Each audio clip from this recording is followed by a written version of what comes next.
Un gusto para mí. Pon el primer PPT, Guille, porfa. Ajá, para ir dando el intro. Exacto, muy bien, muchas gracias. Como ya Guillermo indicó, mi nombre es María del Pilar y la verdad le agradezco a cada uno de ustedes por la puntualidad. He tenido ahí algunas dificultades con el internet para poder ingresar, pero lo bueno es que ya estamos aquí conectados. Esta primera sesión vamos a hablar un poquito de identificar algunas situaciones de riesgo en la adolescencia.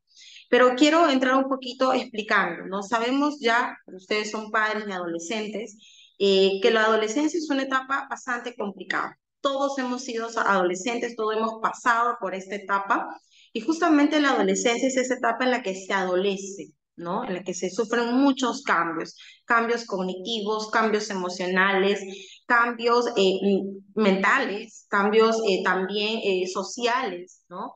Los adolescentes se tornan o muy reactivos o muy hipersensibles, ¿no? En la adolescencia. Y seguro lo deben haber notado ya. Entonces, nadie puede llegar a la adultez si es que no pasa por la adolescencia. Al ser adolescentes es una etapa muy crucial. El cerebro del adolescente se está reseteando, ¿no? Por eso es que el adolescente suele tener mucho sueño, suele estar a veces apático, a veces no tiene apetito, entonces, o suele estar cansado muchas veces, ¿no? Entonces, todos esos cambios tienen una explicación biológica, ¿no? La parte social, los adolescentes sufren, pasan por una situación de presión de grupo, donde muchas cosas suceden, sus decisiones no están basadas netamente en lo que ellos posiblemente quisieran o en lo que no, sino en lo que es más aceptable para su círculo social, porque lo que ellos quieren justamente es eso, es pertenecer.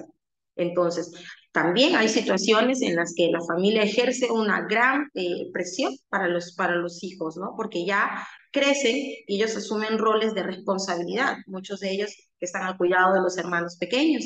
Muchos de ellos ya se quedan solos en casa. Entonces, exigimos más a nuestro adolescente y a veces en el camino nos olvidamos que es solo eso, un adolescente y que está pasando por toda esta etapa de transición que requiere de mucha supervisión, sobre todo por la sociedad que hoy en día estamos experimentando, ¿no? Una sociedad en la que está influenciada por la tecnología, por la inmediatez, ¿no? Que nos da el estar al contacto con los aparatos tecnológicos, esta sociedad que hoy en día nos exige mucho más porque hay muchos peligros. Entonces, esta sesión, dada esta introducción de la adolescencia, se va a dividir justo en estas dos partes. En esta primera parte solo vamos a identificar cuáles son aquellas situaciones de riesgo para nuestros adolescentes y en la siguiente sesión vamos a ver la contraparte, que es cuáles son estos factores de protección, ¿no? Ante el problema, cómo podemos nosotros buscar la solución de las cosas que están pasando con nuestros chicos adolescentes. Desde ya yo los felicito por estar conectados porque eso significa que cada uno de ustedes está invirtiendo tiempo en psicoeducarse, ¿no? Psicoeducarse no es fácil en la edad adulta. ¿Por qué? Porque a veces creemos que ya lo sabemos todo, pero no, porque cada día estamos aprendiendo. Listo, vamos a empezar. ¿Qué son factores de riesgo, no? ¿Puedes agrandar la pantalla, Guille? Ahí estáis. Ajá, ok, perfecto. Entonces, ¿qué son factores de riesgo? Son van a ser aquellos comportamientos, aquellas situaciones que van a alterar la vida de una persona, en este caso de nuestro adolescente, ¿no? Pero obviamente va a afectar debido a situaciones negativas, ¿no? Afectan directamente a su salud, a su desarrollo, a sus relaciones sociales, ¿no? Y llegando a alterar muchas veces el curso de su presente y también de su futuro. Entonces, esos factores de riesgo van a ser muchos. Hoy lo vamos a ver. Tenemos el consumo de drogas legales e ilegales, tenemos esa sobreexposición a las redes sociales, tenemos estos comportamientos agresivos que desencadenan nuestros chicos, tenemos los desórdenes alimenticios y tenemos el estrés y la ansiedad, dos enfermedades del siglo XXI. Entonces, quiero que se queden con esa idea, ¿no? Esos factores de riesgo van a ser estas situaciones, estos hechos que van a poner de una zona muy vulnerable a nuestros chicos.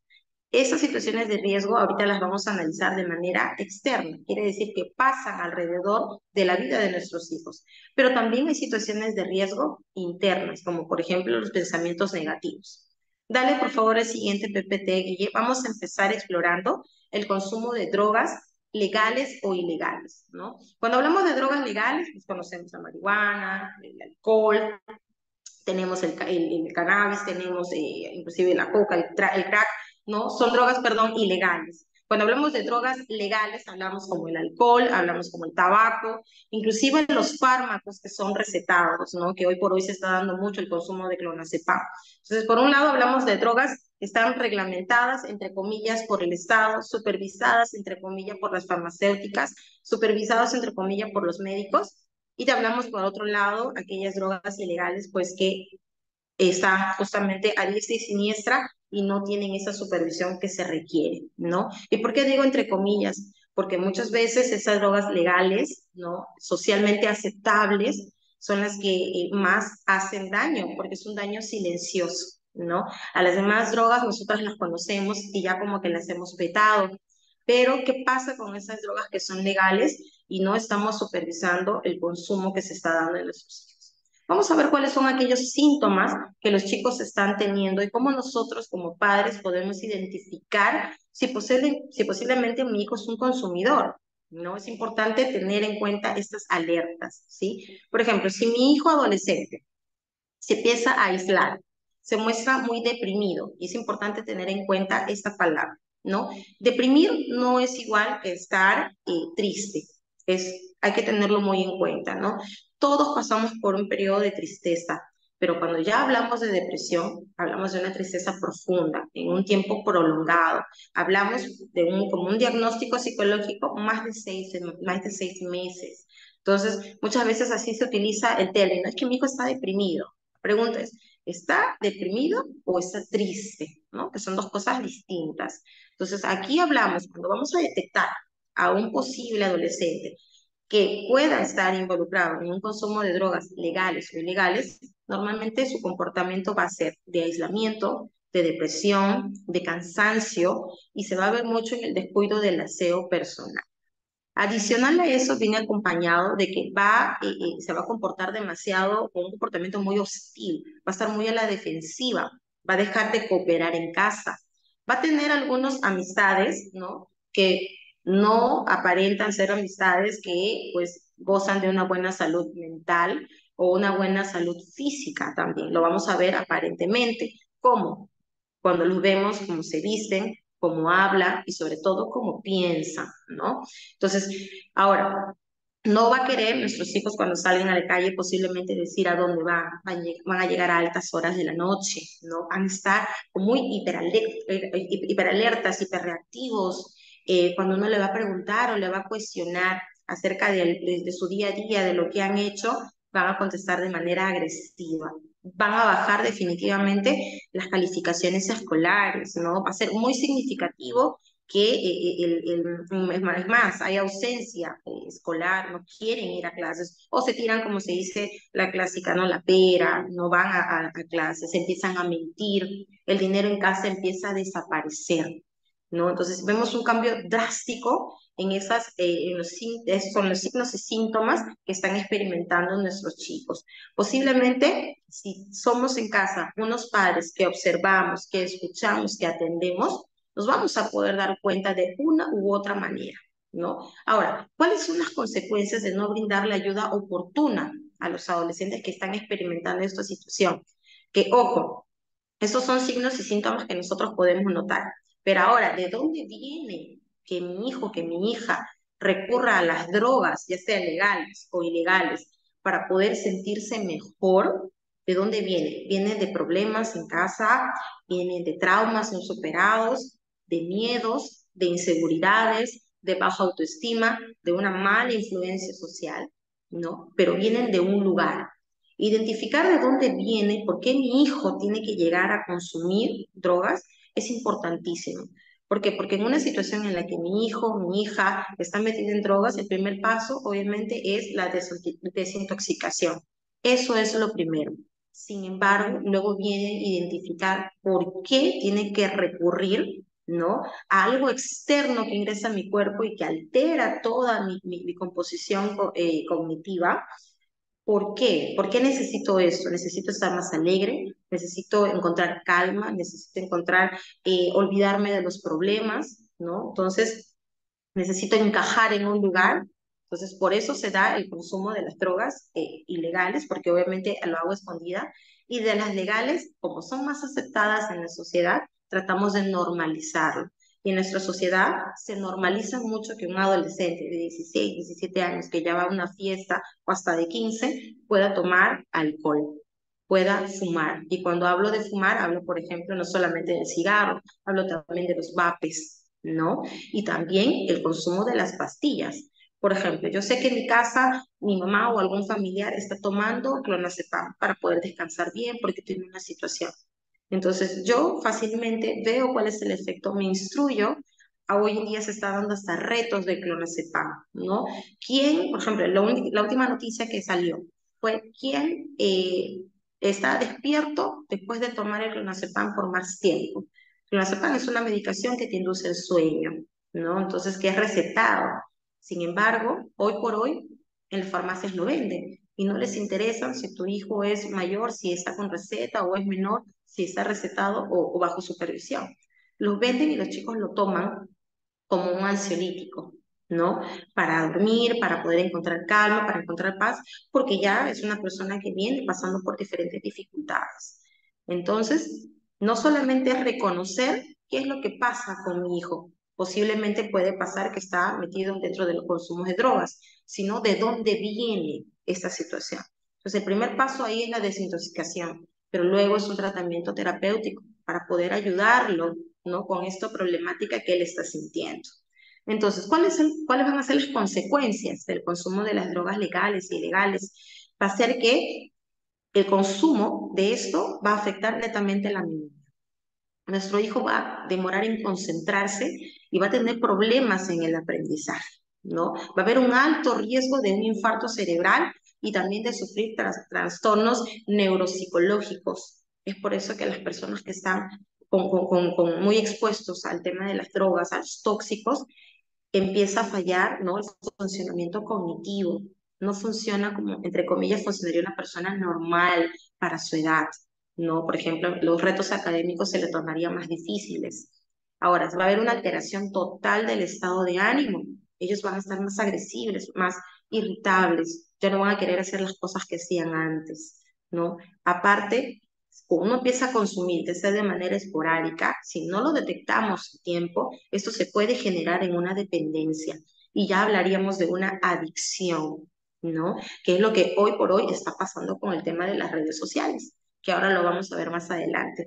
Definitivamente otra consecuencia es que hay deserción escolar. El estudiante ya no quiere estudiar, ir al colegio, hay conductas antisociales, se da mucho la ansiedad, el insomnio y obviamente se debilita el sistema inmune. Entonces, uno de los factores de riesgo al cual está expuesto nuestros hijos es el consumo de drogas legales e ilegales. Pasamos a la siguiente diapositiva, Guillermo. Vamos con otro factor de riesgo, la sobreexposición de las redes sociales, ¿no? Y estos son signos y síntomas que ustedes lo conocen. El estudiante pasa demasiado tiempo pegado al celular, ¿no? Tiene un comportamiento impulsivo. ¿Por qué? Porque al estar con el celular está también al frente a toda la inmediatez que uno necesita, ¿no? Esa gratificación instantánea que encuentra al darle un clic, al buscar una información, y cuando no lo encuentra, ya empieza hasta a desesperarse. Y nosotros mismos nos pasa. Escribimos un mensaje y si alguien no nos contesta inmediatamente, no, nos alteramos y empezamos con esos pensamientos. ¿Qué pasa? ¿Por qué no me contesta? ¿Verdad? Ahora, existen amistades que son desconocidas. Ellos tienen amigos en las redes, tienen relaciones de enamoramiento con personas del otro lado de la pantalla que ni siquiera conocen, ¿no? Entonces, es mi amigo, es mi amiga, nunca se ve, porque hoy en día sabemos que existen personas detrás de la pantalla con diferentes aplicativos que se hacen pasar unas por otras, ¿verdad? Las calificaciones bajan, eso va a estar muy presente en todos los factores de riesgo, porque ellos obviamente están en una etapa escolar, ¿no? Van a empezar a tener dinero, porque hoy en día estamos viendo que nuestros adolescentes, hombres y mujeres, ¿no? Comparten sus fotos íntimas, ¿no? Cuando ellos están en casa, no están siendo supervisados y reciben yapeos por eso, reciben yapeos por eso, por terceras personas, ¿no? Entonces están compartiendo fotos y no solo eso, sino que a través de las redes sociales también consumen contenido de índole sexual. Y es por esto que hoy en día, estimados padres de familia, estamos teniendo una sociedad en donde hay adolescentes hipersexualizados. Ya no es como antes, ¿no? Hoy en día ya es más fácil hablar de eso y están iniciando su actividad sexual a muy temprana edad. Ahora, ¿cuáles van a ser las consecuencias? Uno, fatiga ocular, definitivamente. Y es importante saberlo para poder concientizar. Ahora, bajo desempeño académico, porque va a estar más pendiente en el celular que justamente en hacer sus deberes académicos, porque ya eso no le llama la atención. Alteración del estado de ánimo, definitivamente. Va a haber problemas del autoconcepto, porque muchos están en las redes sociales buscando aprobación, buscando afirmación, y cuando no lo encuentran, van a tener problemas con su yo, ¿no? Es más fácil para mí comunicarme por WhatsApp. Demuestro ser una persona que no soy, porque en la vida real, cuando estoy cara a cara con una persona, pues tengo miedo, soy tímido, no digo lo que pienso, ¿no?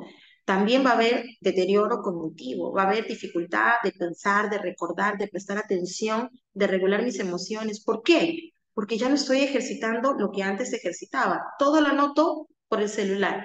Ya no hay la opción de escribir. Hoy en día se han dado cuenta, van a una reunión, van a una charla y todos están escribiendo en el celular en su blog de notas. Ya nadie escribe en papel. Y eso es algo que se está perdiendo. Si esto se pierde el trabajo de la mente. Ya nadie recuerda el número de celulares de memoria. ¿Por qué? Porque todos lo tenemos en nuestros contactos. Algo que nos piden, ya no lo recordamos porque toda la información, ¿dónde está? En el celular.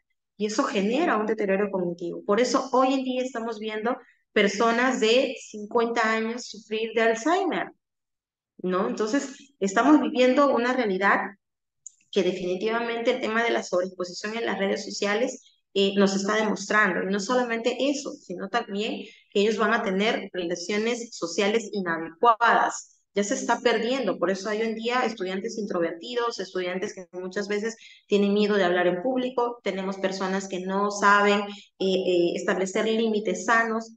¿Por qué? Porque desde la pandemia el contacto social se ha tornado a través de las pantallas. Y cuando los adolescentes no tienen un uso adecuado y sobre todo no hay una supervisión adecuada para ese uso adecuado, entonces pasa esa sobreexposición en las redes o sobreuso de las tecnologías. Hoy en día no podemos vivir sin tecnología. Eso es una realidad. Sin embargo, ¿qué tanto estamos supervisando que mi hijo esté tantas horas en el celular? 3, 4, 5, 6 horas. Duermen 12, 1, 2 de la mañana por estar chateando. Entonces acá yo les hago una pregunta. ¿Quiénes son los dueños de los celulares? ¿Son realmente ellos como menores de edad? ¿Ellos lo compran? Ellos no pueden sacar un número, ni un teléfono celular a su nombre. Por lo general, si es que no es regalado por alguien, el padre es quien compra el celular. Entonces ustedes son los dueños y ustedes tienen que restringir el uso de tal hora a tal hora y luego me lo das. Porque tampoco le puedes prohibir, necesita para buscar su trabajo, posiblemente no hay computadora, no hay tablet, no hay laptop. El celular es un medio para buscar. Ok, perfecto. 1 a 2 horas para que hagas tu trabajo académico, para que posiblemente puedas conversar con tus amigos, pero luego me lo devuelves. Y en la noche, prohibido. ¿Por qué? Porque justamente por eso los chicos están teniendo alteraciones de sueño. Recuerden, ya de por sí el adolescente tiene dificultad para poder conciliar el sueño, porque por lo general por la tarde duermen más o sus horas de dormir se alteran, duermen más tiempo por las tardes y en la noche ya no quieren dormir. Pero con el celular y con la pantalla, peor. Nuestro cerebro reconoce cuando la luz está frente a nuestros ojos y te dice, mientras haya luz en tus ojos, tu cerebro no trabaja para que te induzca el sueño. Eso es lo que pasa. Entonces, en la noche se tiene que restringir el uso del celular. Entonces, hay que enseñarles a ellos a tener buenos hábitos. Y recuerden, ustedes son los dueños del celular. Que ellos tengan un celular a su mano realmente es un lujo, es un privilegio. Y no cualquier persona se lo puede permitir, pero que ustedes con todo el esfuerzo del mundo lo hacen. Entonces, ustedes tienen que restringir, ¿sí?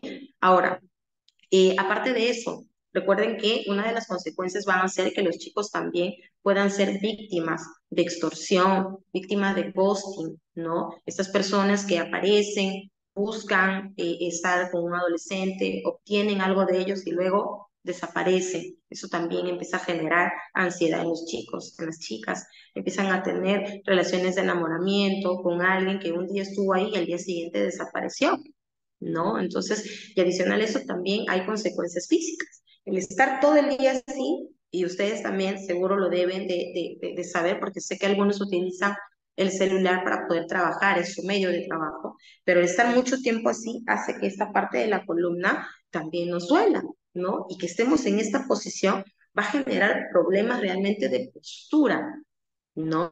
Entonces, importante tener en cuenta cuáles son estos signos y síntomas y cuáles son estas consecuencias. Cuando yo retiro el celular, lo que está generando hoy en día a nuestros hijos que ya pasan 5, 6, 7 u 8 horas con el celular, está generando un cuadro de abstinencia total. Hoy por hoy están ingresando a los centros de salud muchos adolescentes, de los cuales se les ha quitado el celular y están desencadenando ese cuadro de abstinencia en una adicción. Así como las personas que son adictos a las drogas y cuando su primer paso para la rehabilitación es quitarle las drogas y entran en un cuadro de abstinencia, de esa misma manera se están comportando nuestros adolescentes. Esta noticia ustedes lo pueden ver por internet, por las redes, se pueden informar de manera directa que está pasando en muchos países y nuestra realidad no está ajena a eso. Es por eso que se ve a un adolescente de 15, 14, 16 años hacer pataletas de niños cuando se les quita el celular. Entonces, ojo ahí. Recuerden, ellos tienen todo el derecho de tener un plato de comida en su casa, tienen todo el derecho de tener una buena seguridad, una buena vestimenta, pero el celular no es una necesidad, no es una necesidad. El celular no lo comes, no respiras, no te sirve para pensar. El celular es una ayuda, pero no es una necesidad. ¿Sí? Tengamos en cuenta eso, por favor. Pasamos, Guille, al siguiente PPT, por favor. Hablamos de otro factor de riesgo. Son estos comportamientos agresivos que nuestros chicos tienen, ¿no? Nos preguntamos, ¿pero por qué? ¿Por qué está tan agresivo, ¿no? Entonces, esto tiene una raíz. Muchas veces, recuerden, hay algo importante que creo que es importante tenerlo en cuenta y aprender. Todos los seres humanos tenemos un instinto de agresividad, ¿ok?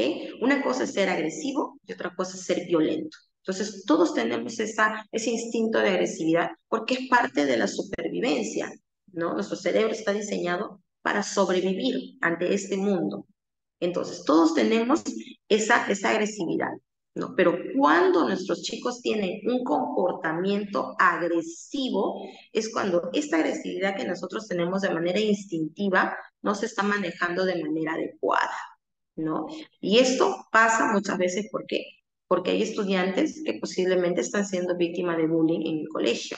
Y cuando hablamos de bullying también es importante tener en cuenta, porque ese término está muy mal usado, ¿no? Cuando hablamos de bullying, hablamos de ese acoso escolar que se da de manera reiterativa, de manera consecutiva, por una persona que ejerce el poder sobre otra para dañarle psicológicamente, físicamente, verbalmente, emocionalmente, ¿no? Entonces, posiblemente nuestros hijos están siendo víctimas de bullying y no lo dicen, o ellos mismos no están sabiendo cómo afrontar esta situación. Dos, estos comportamientos agresivos vienen de situaciones intrafamiliares que posiblemente ellos puedan estar viviendo y que no saben cómo canalizar, no saben cómo expresar también. ¿Ok?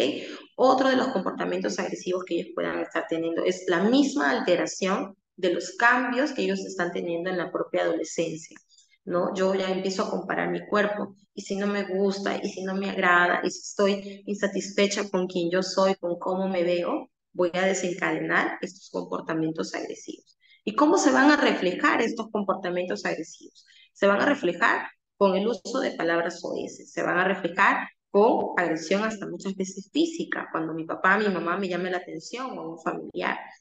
Violencia psicológica. Estas personas que tienen estos comportamientos agresivos suelen ser hasta personas manipuladoras. ¿Por qué? Porque no obtienen lo que quieren de una manera saludable, quieren obtenerlo de una manera más agresiva, ¿no? Entonces, ahora, personas con comportamiento agresivo suelen negar en todo momento la responsabilidad que ellos tienen frente a una situación.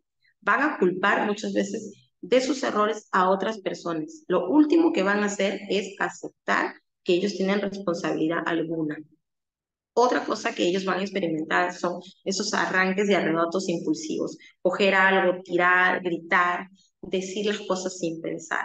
No, estas personas que tienen este comportamiento agresivo no toleran la frustración, no saben perder o no saben esperar, ¿ya? Ahora, otra característica es que no van a demostrar respeto por las normas y los límites. Un estudiante que en el colegio no respeta normas y límites es porque posiblemente en casa tampoco lo está respetando. Y la pregunta, como les digo, es ¿por qué? ¿Por qué ese comportamiento agresivo incontrolable de nuestros chicos? Solemos decir, solemos etiquetarlos, es un malcriado, ¿no? Es un estudiante disruptivo, es un estudiante, ya no sabemos qué hacer con él, ¿no? Es un estudiante malo, lo etiquetamos de manera negativa. Pero la pregunta es, ¿de dónde nace este comportamiento agresivo?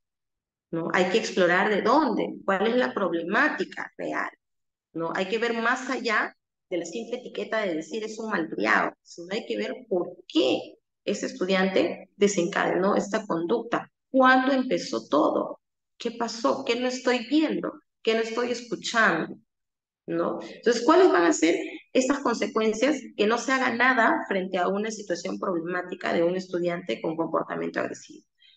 Una de las consecuencias va a ser que va a tener problemas con la socialización. Y por eso hoy por hoy tenemos muchos chicos que no encajan en los grupos, que son relegados, que son ya aislados, nadie quiere juntarse con ellos, ¿no? ¿Por qué? Porque tienen estos comportamientos que ellos mismos no saben controlar y obviamente reciben el rechazo de las personas. Van a alejarse de las personas que en algún momento fueron sus amigos. Hasta los mismos padres suelen alejarse porque dicen, yo ya no sé qué hacer con mi hijo, profesor, profesora, usted vea, ¿no? Entonces, adicional a eso, otra de las consecuencias que estos chicos no gestionen, no sepan cómo sobrellevar esto que están sintiendo, va a ser que ellos, ¿no? Usen el tema de la violencia para resolver sus problemas. Ojo, anteriormente hemos hablado de comportamientos agresivos que hemos dicho que es muy diferente a la violencia, ¿no? La violencia ya es ir adrede a dañar a otra persona por el mismo afán de dañar. Entonces, estos comportamientos agresivos que no se controlan van a desencadenar conductas violentas de nuestros hijos hacia cualquier otra persona, inclusive hacia las personas que uno quiere o que son sus padres o que son sus amigos o hasta los docentes, ¿no? Ahora, otra de las consecuencias es que estas personas, estos chicos que tienen esos comportamientos agresivos van a ser más propensos a poder consumir las drogas, van a consumir sustancias psicoactivas.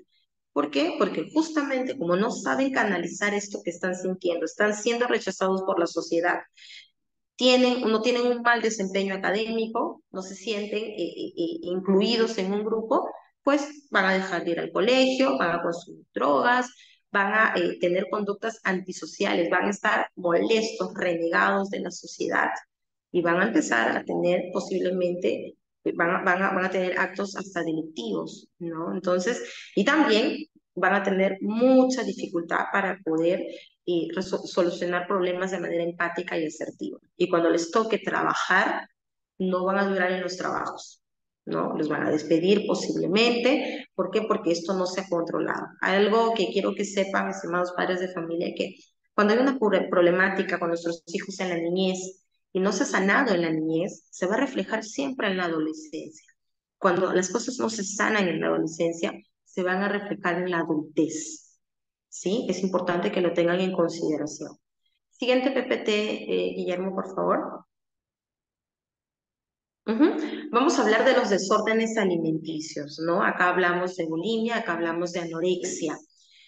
En su mayoría de casos esto se da en las mujeres, pero se han visto cuadros en los que los hombres también se han visto expuestos. Sobre todo hoy por hoy, que nuestra sociedad ya no solo se torna exigente con la belleza femenina, sino también con la belleza masculina, ¿no? Entonces, en esta etapa de la adolescencia es donde los chicos viven esas comparaciones. el más gordito, la más flaquita, el más alto, el más chato, el blanco, el cholo, el negro. Todas estas comparaciones pueden desencadenar estos desórdenes alimenticios que mucho tiene que ver con cómo se desarrolla nuestro cerebro, ¿sí? ¿Cuáles son esos signos y síntomas que podemos evidenciar para nosotros poder identificar que mi hijo o mi hija está teniendo algún problema con su alimentación? Es uno, que va a empezar a tener una pérdida de peso significativa que no necesariamente va a responder a un problema de salud, sea en cualquier otra parte del cuerpo. Porque, por ejemplo, yo puedo tener gastritis y no estoy comiendo y por eso estoy bajando de peso. ¿Ya? Eso es una situación aislada. Hablamos que de manera, de un momento a otro, mi hija, mi hijo no quiere comer, lleva la lonchera y trae la lonchera en casa. Y, por ejemplo, solamente dice, sírveme poquito esto, sírveme, no quiero comer esto, no quiero comer el otro. Va a empezar a medir la comida, ¿no? O posiblemente va a terminar de comer, va a ir al baño y se va a provocar el tema del vómito. Va a estar constantemente buscando pesarse, viéndose en el espejo, diciendo, esto me ha salido acá, esto me ha salido aquí, ¿verdad? Entonces, va a haber un control muy excesivo con el tema de la ingesta de alimentos, ¿no? Si tiene calorías, si tiene proteínas, entonces siempre van a estar buscando el hecho por ejemplo, verse bien, ¿no? Entonces ellos también van a desencadenar sentimientos de culpa, porque posiblemente el día en que tengan mucha hambre y coman, luego van a sentirse culpables por haber comido tanto, ¿no? Ellos mismos se van a declarar en huelga de hambre. Hay muchos estudiantes que no toman desayuno, bueno, por muchos factores, pero hablando de esta problemática es porque piensan que saltándose el desayuno van a bajar de peso de una manera más natural. Y eso es una falsedad. Las personas, para que nuestro cuerpo funcione bien, necesitamos la primera comida del día, que es el desayuno, y un desayuno contundente. Entonces ya dice el dicho, ¿no? Desayuna como rey, almuerza como príncipe y cena como mendigo, porque así tiene que ser. El desayuno es la primera comida del día. Si el estudiante se levanta ya soñoliento y viene a clases sin tomar desayuno, es un estudiante que no va a aprender, porque va a estar durmiéndose en clase, va a estar con un estado de ánimo alterado porque no ha comido nada y no va a prestar atención. Entonces, la primera comida del día es muy importante. Una dieta saludable en frutas y verduras debería ser lo correcto. Tenemos chicos que ni siquiera toman agua. Entonces, en esta problemática vamos a ver bastante contradictoria esta situación, que la persona toma bastante agua, pero lo que no ingiere son alimentos nutritivos, porque ya con el agua piensa matar el hambre, como se dice, ¿no? Entonces, todo para verse delgado, para ver, encajar, ¿no? En este cuerpo perfecto que solo admite nuestra sociedad a la gente delgada. Entonces, ¿cuáles van a ser las consecuencias que yo como padre no me dé cuenta o no haga nada frente a esta problemática? Es que nuestros chicos van a desarrollar un problema de abuso de sustancias, eso está clarísimo. ¿Por qué? Voy a tomar laxantes, los laxantes son también placebos que van a inducir que yo vaya al baño más rápido, ¿no? Que no se realice el proceso digestivo como debe ser. Entonces eso también va a dañar de manera interna mi cuerpo.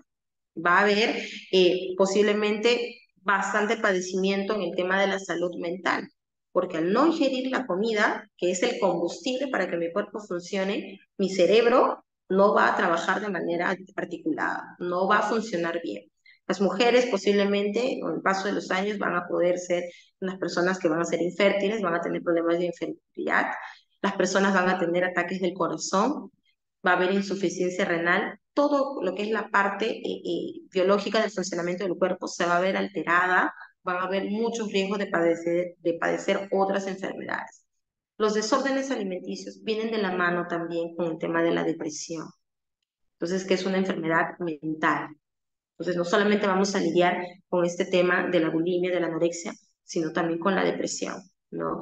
Y van a haber conductas que son autolesivas, porque como estas personas no se están aceptando, no aceptan su cuerpo, no aceptan el yo que tienen, van a empezar a lesionarse.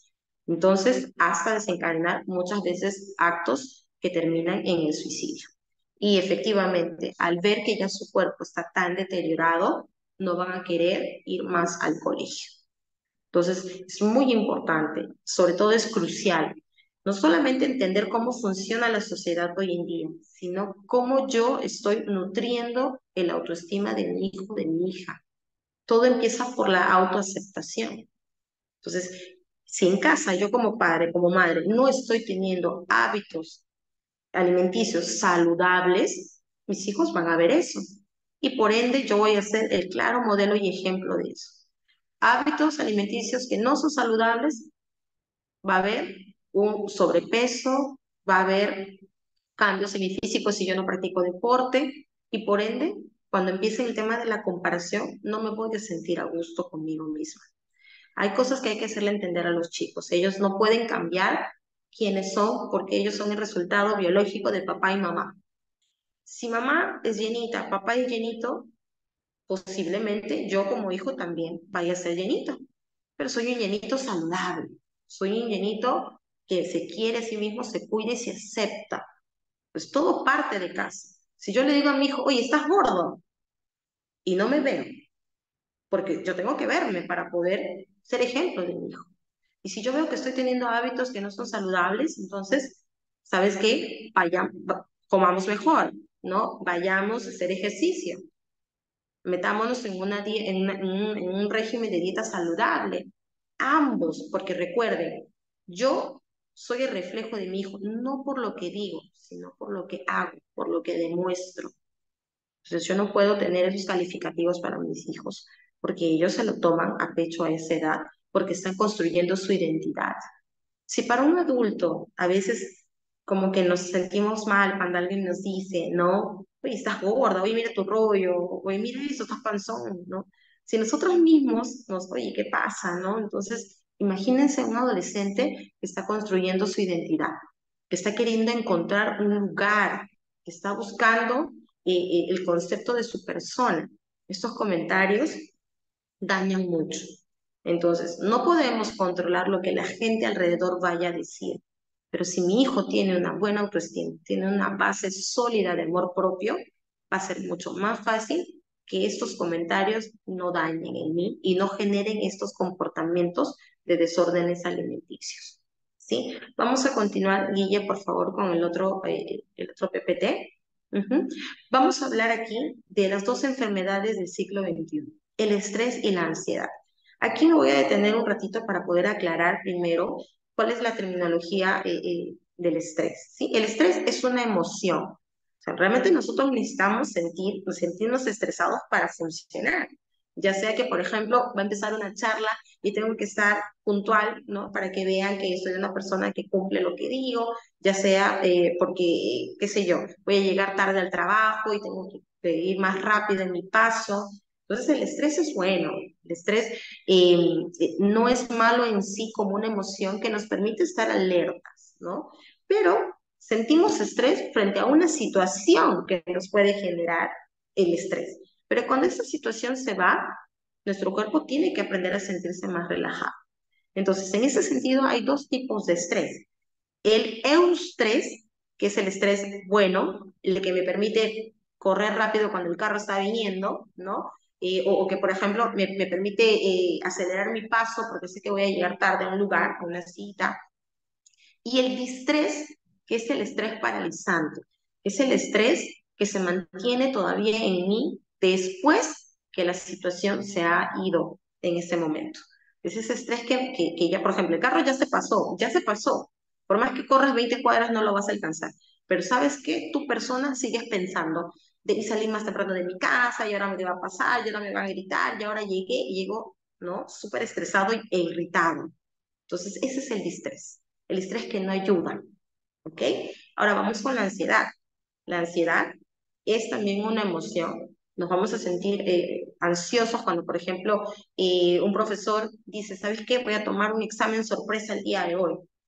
Y tú obviamente estás ansioso porque no sabes, ok, ya, el examen se va a dar, pero estás pensando, estás preocupado porque estás pensando qué preguntas vendrán.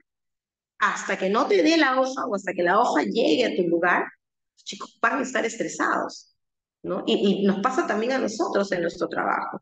Entonces, estrés y ansiedad. Pero cuando esta ansiedad se torna paralizante, cuando nos hace tener pensamientos en bucle.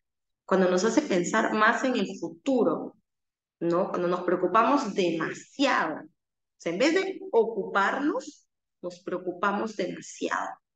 Entonces, por eso hablamos de estrés y ansiedad, dos enfermedades del siglo XXI.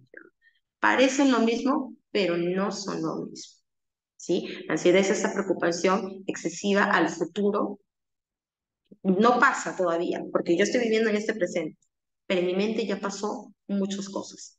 El estrés tiende a desaparecer luego que la situación que me genera el estrés termina o desaparece, pero muchas veces la ansiedad no.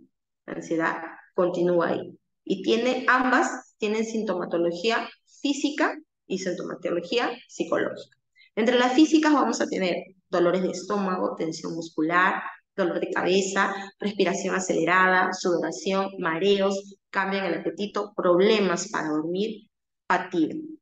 En los problemas psicológicos o en los síntomas psicológicos que se van a poder evidenciar, van a haber sentimientos de fatigidad, pánico, nerviosismo, dificultad para concentrarse, ira irracional, intranquilidad. Entonces, fácilmente nosotros podemos detectar el estrés y la ansiedad. ¿Por qué? Porque lo vivimos de manera cotidiana. Entonces, está estresado, está ansioso, ¿verdad? Lo solemos decir. Pero ¿cuáles son las consecuencias de no gestionar de manera adecuada ese estrés y esa ansiedad? Consumo de comida en exceso, que es algo que genera y está relacionado con otro factor de riesgo que hemos hablado del trastorno de la alimentación, ¿no?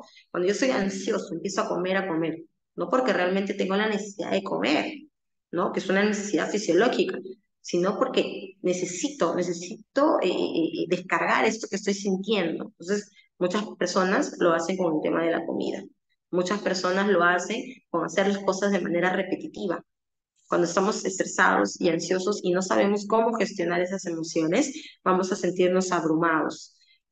Va a haber problemas de atención y concentración. Un estudiante que viene con un problema de casa y está estresado o está ansioso por esa situación, llega a su salón de clase y es imposible que se concentre. Es imposible. ¿Por qué? Porque va a estar pensando en esto que ha pasado, ¿no? Una persona que constantemente está en alerta, estresado y ansioso, va a recurrir a sustancias psicoactivas para poder tranquilizarse, para encontrar ese desasosiego, para poder encontrar esa tranquilidad, ¿no? Entonces, también va a haber desgano por hacer actividades que antes les causaba placer. ¿Por qué? Porque están estresados, están en alerta, no quieren nada, posiblemente. Y del estrés, la ansiedad a la depresión, un solo paso, un paso muy pequeño. Consumo de tabaco, ¿no? Pensamientos en bucles, inclusive hasta llegar a conductas autolesivas. Entonces, el estrés y la ansiedad no hay que dejarlo pasar. Son dos emociones que necesitamos sí o sí aprender a gestionarlas, ¿no? ¿Cómo? Analizando la situación, frenando estos pensamientos negativos, viviendo más en el presente, entendiendo que lo que pasó, pasó, y si ya no pude hacer nada contra ello, no podré, ya no podré. Así vuelvan a ser 30.000 vidas, si algo pasó de ese modo, yo ya no lo puedo volver a resarcir, pero puedo aprender de esa situación. Entonces, es inevitable que no nos sintamos estresados y ansiosos. Empecemos por eso. No es malo sentir eso, son emociones que nos permiten vivir, es parte de poder sobrevivir. ¿Cuándo son malas? Cuando paralizan. ¿Cuándo son malas? Cuando vivimos en un estado de alerta frecuente, cuando nosotros mismos no sabemos calmarnos, cuando nosotros mismos no sabemos cómo canalizar esto que estamos sintiendo. Solo ahí, en ese momento, el estrés y la ansiedad se tornan malos para la salud de una persona, tanto física, psicológica, emocional. Guillo, vamos con la siguiente, por favor. Y ya aquí vamos terminando, ¿no? ¿Y qué hacer frente a lo que está pasando? Esto es lo que vamos a tratar y yo los invito a que nos acompañen en la siguiente sesión. Ya Guillermo les dio la fecha, que va a ser el miércoles 28. Vamos a hablar de 3 aspectos y otros más. Por favor, Guillermo, pasa el PPT. Vamos a hablar de 3 factores que nos van a ayudar a poder orientar estos factores de riesgo, ¿no? Vamos a hablar en el aspecto personal, el aspecto de la familia y el aspecto social. En el aspecto personal vamos a hablar de la autoestima, cómo fortalecer la autoestima, que es la clave de cómo frenar todos estos riesgos al cual nuestros hijos están expuestos. Vamos a hablar un poco sobre el compromiso familiar, cómo el compromiso familiar realmente es tan importante en la adolescencia. Pensamos que como nuestros chicos son adolescentes ya no van a necesitar de nosotros. Y adivinen qué, estimados padres de familia, son cuando más los necesitan a ustedes. Y en el aspecto social, esas amistades que son amistades vitaminas, como lo llamo yo, amistades que sí son las amistades que suman en nuestras vidas y tenemos que empezar a identificarlas porque esas amistades son las que, con lo que nuestros hijos tienen que relacionarse para poder encontrar esa protección, esa red de apoyo que ellos necesitan frente a todas estas circunstancias de riesgo que hoy por hoy ellos están teniendo. Entonces yo los invito, la siguiente sesión vamos a tener un poquito de estas charlas. Les agradezco mucho por haber escuchado en estos momentos esta pequeña charlita que es psicoeducativa para ustedes, porque durante todo lo que hemos hablado nos permite entender ciertas cosas y plantearnos qué es lo que vamos a hacer. No puede terminar esta sesión sin que ustedes analicen qué podemos hacer por nuestros hijos, cuáles son las acciones. Ya tengo la información, ya entiendo más o menos por qué pasa esto. Ok, ¿qué voy a hacer yo como padre a partir de ahora para ayudarlos? ¿Sí? La siguiente sesión vamos a ver más sobre los factores de protección. Si alguien tiene alguna pregunta, hasta aquí, Guillermo, por ahí, si es que alguien tiene alguna pregunta, tal vez, para poder absolverla. Claro, gracias en primer lugar, María Pilar, por la charla, realmente ha sido fructífera. Como le dije a los papás, si desean pueden hacer preguntas por el chat, escríbanlas por el chat y yo las voy a ir leyendo. Mientras tanto, mientras le doy el tiempo para hacerlo, yo sí tengo dos preguntas, ¿no? Por ejemplo, cuando mencionaste el tema de las drogas, ¿no? Cuando hay un tema de adicción muy fuerte, a veces pues la familia, el familiar o los amigos tratan de animar a esta persona a que deje las drogas, ¿no? Y pues una persona reflexiona sobre eso, ¿no? Sobre esta buena voluntad que tienen la familia y los amigos. Entonces, la pregunta es, ¿pero es suficiente las palabras bonitas? ¿Es suficiente la buena voluntad? Definitivamente no. Hablamos de adolescentes. Las palabras bonitas no van a funcionar. El primer camino que se tiene que hacer es la desintoxicación, es llevar a ese adolescente a un centro de desintoxicación.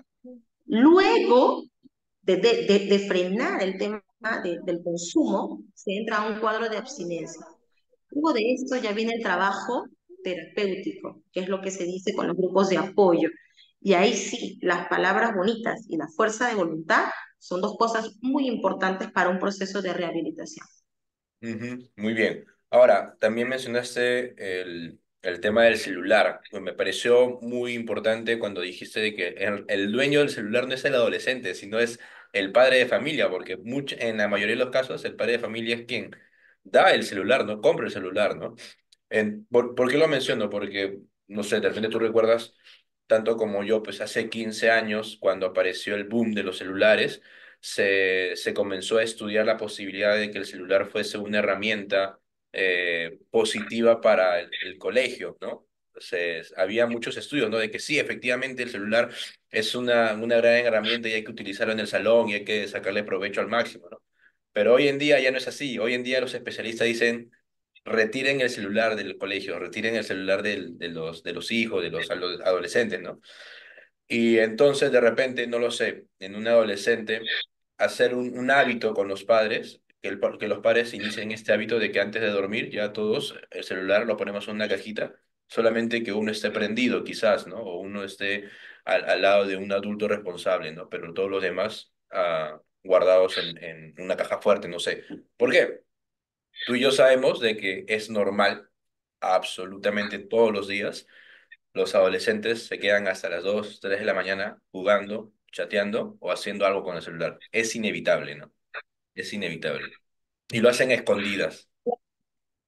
Sí, claro, claro que sí. Mira, hace poco se hizo un estudio del impacto del uso de las tabletas, de las computadoras en el aprendizaje de los estudiantes.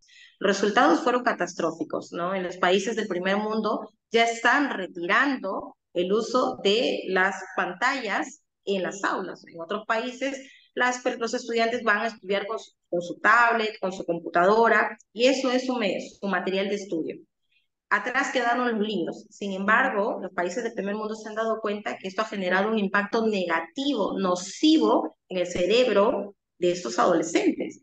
Entonces están retirando todo este material para nuevamente volver a lo tradicional, a los libros, a escribir, ¿no? Entonces, si las sociedades del primer mundo lo están haciendo, es porque han visto a lo largo del tiempo. Ellos tuvieron primero la posibilidad de tener los aparatos tecnológicos y lo han tenido.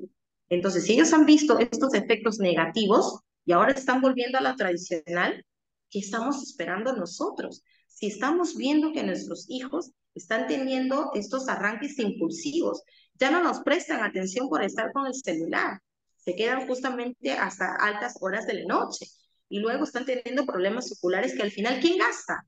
Gasta el padre de familia. Y no solamente gasta dinero, gasta también su tiempo. Los Ujú. estudiantes se encierran en el cuarto con el celular. Padres de familia, ustedes son los dueños del hogar.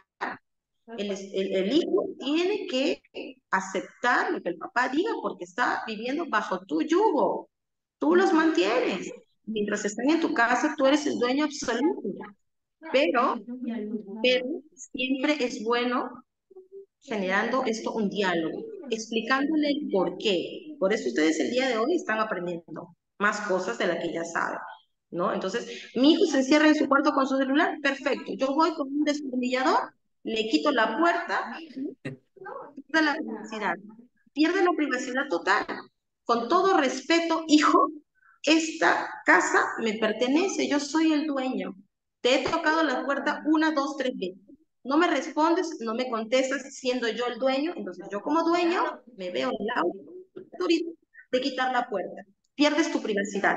Gritará, pataleará, entonces luego conversas con ellos. El día en cuando tú decidas venir acá a conversar conmigo, negociaremos nuevamente que tengas tu puerta nuevamente en tu cuarto. Entonces, no le falté respeto, no le insulté, no lo grité, porque ustedes tampoco, padres de familia, tienen por qué pasarla mal. Ya suficiente tienen con las cosas que pasan en su trabajo y que no pueden a veces controlar. Entonces, ¿por qué en casa? Hay que poner normas y límites de manera saludable, de manera asertiva. Si van a comer en la mesa, pongan un cesto en la mesa del medio de la casa, todo el mundo me deja ahí el celular. Solo posiblemente el celular de una sola persona, como muy bien dijiste, Guillermo, por un tema de emergencia que uno nunca sabe. Termina la hora de comida, en donde todos se han mirado, han disfrutado de la comida, han podido conversar, algo bonito, ¿no? Algo ameno. Pasó la comida rica, nutritiva, tuvieron ya un espacio, se lavó los platos y nuevamente aquí tienen su celular. Me dejo entender, pero yo no puedo hacer esto si yo mismo no soy ejemplo para mis hijos. Pues yo como papá no puedo estar mirando la televisión y está con el celular y mi hijo, papá, ¿puedo hablar contigo? Estoy ocupado. ¿Pero estoy ocupado en qué? ¿Mirando la televisión o escribiendo por el WhatsApp? Porque estoy dando un mensaje. Si estás ocupado en una sola cosa. O te dedicas a ver tu televisor o te dedicas a utilizar el teléfono, ¿no? Entonces, yo no puedo darle un mensaje tampoco equívoco a mi hijo porque de lo contrario lo voy a confundir, ¿no? Lo voy a confundir. Entonces, tengan en cuenta eso, por favor. Y sí, los cambios que se están dando en nuestros chicos, estas reacciones muchas veces es porque no duermen bien, no están teniendo un periodo de sueño adecuado. Y el sueño es necesario en todas las edades, en nosotros como adultos, porque al día siguiente de eso depende cómo amanecemos, cómo es nuestro estado de ánimo. El cerebro no deja de funcionar en la noche. El cerebro funciona en la noche y es donde se van a unificar todos los aprendizajes que los chicos han tenido durante el día. Los aprendizajes se consolidan en la noche. Y si ellos no han tenido un proceso de sueño adecuado, entonces es por eso que al día siguiente se olvidan de lo que hicieron el día anterior en el clase. Es por eso que no hay retención de información. Y es por eso que hoy por hoy estamos teniendo muchos casos de estudiantes que no recuerdan lo que aprendieron. Y al final están terminando el colegio y no están preparados para lo que se viene después del colegio, para la vida universitaria, la vida del instituto, ¿no? Entonces, realmente la tecnología es un factor necesario, eso es importantísimo, hoy por hoy, para todos, ¿no? Sin embargo, hay que saber regularlo. Nosotros como adultos lo podemos regular, pero ellos necesitan de la supervisión de los adultos para que aprendan a regular. Ujú. Mira, Así es. muy bien, gracias Ujú, Pilar. Y ya para ir ujú, culminando acá tengo una pregunta, bueno, yo tengo ujú, una pregunta también que la hago ujú, después y acá hay un ujú. padre de familia que tiene una pregunta, dice, ¿no? Cuando, mi pregunta es cuándo un adolescente comienza a alterarse frente a una madre, cómo actuar frente a esa actitud, ¿no? O sea, creo yo pues que esto va de la mano con qué pasa cuando en la casa ya el adolescente también comienza a contestar a los padres, ¿no? El otro padre cómo reacciona, cómo busca la manera de solucionar ese problema, ¿no? Ujú. Lo primero que se tiene que hacer es no alterarse uno. Recuerden que uno es el adulto y eso no significa que no nos sintamos frustrados, molestos, incómodos por cómo nuestro hijo está reaccionando, pero nosotros somos los adultos. Si nosotros caemos en la misma reacción que él está teniendo o que ella está teniendo, va a ser una discusión que no va a llevar a ningún lado. ¿Verdad? Porque hoy en día nosotros tenemos que aprender a negociar con nuestros hijos, no a imponer nuestro punto de vista, porque estamos viviendo en una sociedad totalmente diferente a la de antes. ¿Ya? Entonces es algo muy importante tener en cuenta. Controlo yo mis emociones. Si yo veo que mi hijo está de manera alterada, está ofendiendo a mi mamá, ok, o a la madre tiene que primero ahí establecer un límite, ella, porque es contra ella. ¿Sabes qué? Por ejemplo, ¿no? Juanito, te tranquilizas, yo no voy a hablar ahora contigo porque estás alterado. Así que por favor, anda a tu cuarto, descansa, relájate y luego vienes y conversamos. Pero no, mamá, ahora también mucho tiene que ver con cómo yo he abordado, porque posiblemente si yo, lejos de preguntarle algo, le he reclamado, o sea, hay que explorar la situación. Si yo lo he reclamado, si yo lo he tratado mal, posiblemente este hijo que viene, porque puede venir él también con sus propias cosas que ha pasado, puede reaccionar de una manera alterada. Puede haber simplemente tenido un mal día él, pero cómo yo abordo o cómo yo lo voy a abordar, ¿no? Cómo le voy a preguntar algo, le voy a cuestionar, le voy a reclamar, va a generar una situación en la que él posiblemente reaccione mal. Posiblemente yo mismo me estoy enfrentando a él y estoy provocando que él se altere, ¿no? Entonces, lo primero es, cuando él está contestando mal a la mamá, yo misma no alterarme, porque si yo me altero y él se altera, se arma una jarana. Entonces, la idea es, primero, invitar a que él se tranquilice, ¿no? Invitar a que él se tranquilice, mandarlo a que vaya al baño, que se moje la cara y que luego regrese. Y si soy yo la que estoy demasiado irritada, le digo, en estos momentos no voy a hablar contigo. Tranquilízate y hablamos. Me voy yo, me mojo la cara, me relajo y continúo haciendo mis cosas. Pero la idea no es continuar. ¿No? ¿Por qué? Porque ya él se altera, yo me altero, no va a llevar a nada, porque el adolescente va a estar reactivo, va a estar a la defensiva. Es importante entender también cómo yo abordo, no es lo mismo cuestionar que preguntar, son dos cosas distintas, ¿no? Entonces, habría que ver, señor, ahí un poquito la situación de cómo se ha dado esto. Lo importante es que una tercera persona no intervenga. ¿Por qué? Porque de esa manera la madre pierde la autoridad. Entonces la madre tiene que aprender a establecer un límite. Si un tercero se mete, el mensaje no es yo estoy aquí para defenderla, no. El mensaje que tú le mandas a tu hijo adolescente es que ella no puede poner normas y límites en su casa. Entonces la próxima vez él hará lo mismo, lo mismo, lo mismo. Entonces, dos cosas importantísimas ahí. La madre tiene que aprender a poner normas y límites y no discutir con una persona que está alterada. Pero